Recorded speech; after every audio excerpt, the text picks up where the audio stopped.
Video like जरूर कर लीजिए और ऐसे वीडियो लगातार फ्री में पाने के लिए चैनल को तुरंत सब्सक्राइब कर लीजिए और बेल आइकन को जरूर टैप कर लीजिए ताकि आगे भी सारे वीडियो आपको मिलते रहे। यूट्यूब में फॉलो करते हैं तो प्लीज ये वाला फ्री टेलीग्राम चैनल जरूर ज्वाइन कर लीजिएगा। सारे नोटिफिकेशन सारे अपडेट यहीं पे आते हैं, ध्यान रखिए।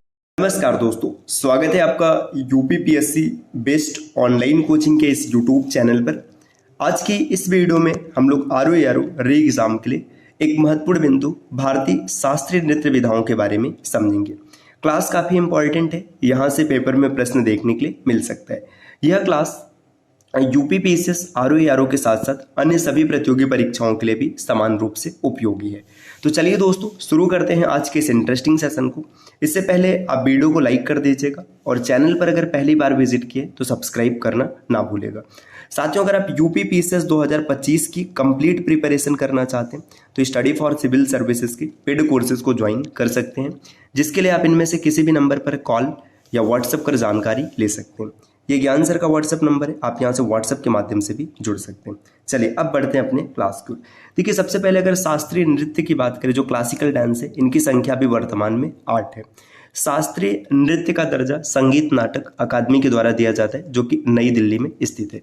अगर ये पूछ ले संगीत नाटक अकादमी कहाँ पर है, तो नई दिल्ली में। वर्तमान में भारत में 8 शास्त्रीय नृत्य विधाएं अस्तित्व में है, जिनमें सम्मिलित है भरतनाट्यम, कुचिपुड़ी, कथकली, मोहिनीअट्टम, ओडिसी, मणिपुरी, कथक और सत्रिया। जो सत्रिया है ये सबसे अंतिम है, इसे 2000 में शास्त्रीय नृत्य का दर्जा दिया गया था, ये भी आपको याद रखना है। अब अगर यहाँ पर देखें तो चार्ट के माध्यम से चीजों को स्पष्ट किया गया। नृत्य विधा का नाम है, किस राज्य में किया जाता है और इससे संबंधित कुछ महत्वपूर्ण जानकारी। जैसे भरतनाट्यम की बात करें तो ये तमिलनाडु का शास्त्रीय नृत्य, आपको याद रखना है। यह शास्त्रीय नृत्य की विधा सर्वाधिक प्राचीन है, मतलब ये सबसे प्राचीन विधि है, नृत्य की विधि है।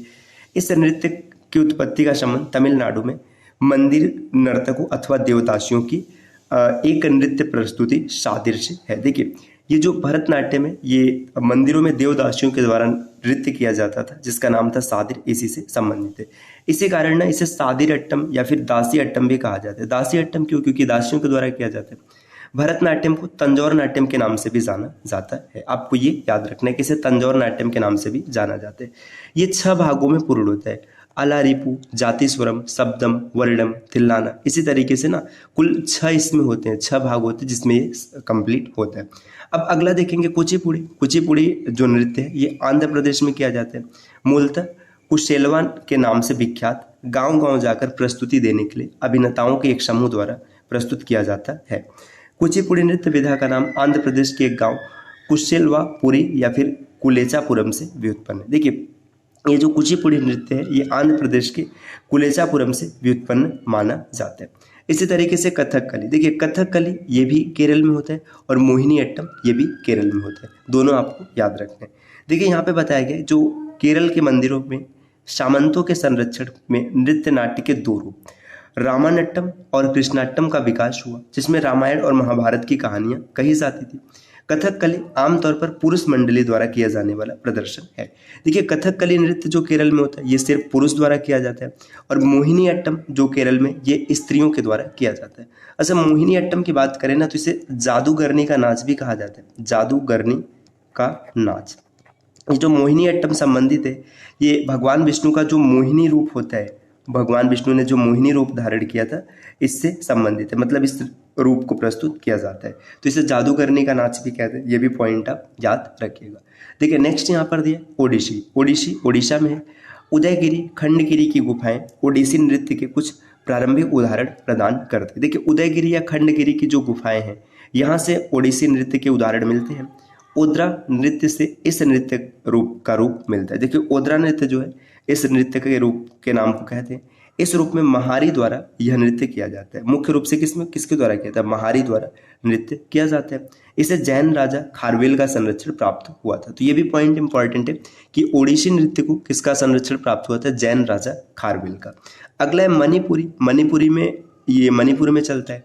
इसमें ये देखिए भगवान कृष्ण की जो रासलीला है इस पर प्रस्तुत है, ये आपको याद रखना है। मणिपुरी नृत्य रूप मणिपुर की घाटियों में स्थानीय गंधर्वों के साथ शिव और पार्वती के दैवी नृत्य में अपना पौराणिक उद्गम पाता है। 15वीं सदी में वैष्णववाद के आगमन के साथ इस नृत्य ने प्रमुखता प्राप्त की। देखिए यहाँ पे दिया है कि गंधर्वों के साथ शिव और पार्वती के दैवीय नृत्य में अपना पौराणिक उद्गम पाते हैं। लेकिन मूल रूप से ना कई बार ऐसा प्रश्न बना है पेपर में कि मणिपुरी जो है ये भगवान कृष्ण से भी संबंधित है। कथक की बात करें तो ये उत्तर प्रदेश का नृत्य है। ब्रजभूमि की रासलीला से उत्पन्न कथक उत्तर प्रदेश की एक परंपरागत नृत्य विधा है।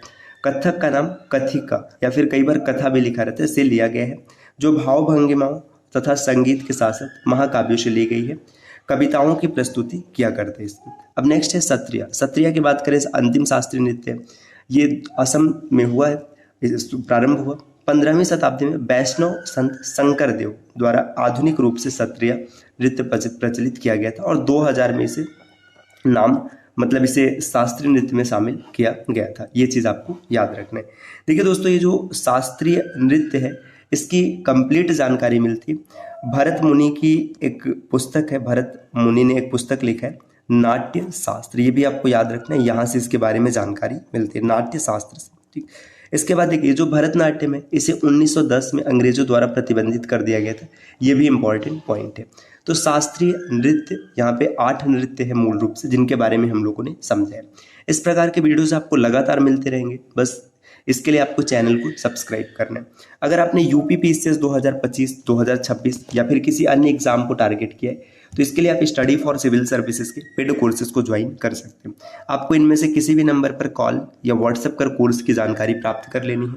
ये ज्ञान सर का व्हाट्सएप नंबर है, आप यहाँ से व्हाट्सएप के माध्यम से भी जुड़ सकते हैं। मिलते हैं आपसे अगले वीडियो में, तब तक के लिए नमस्कार।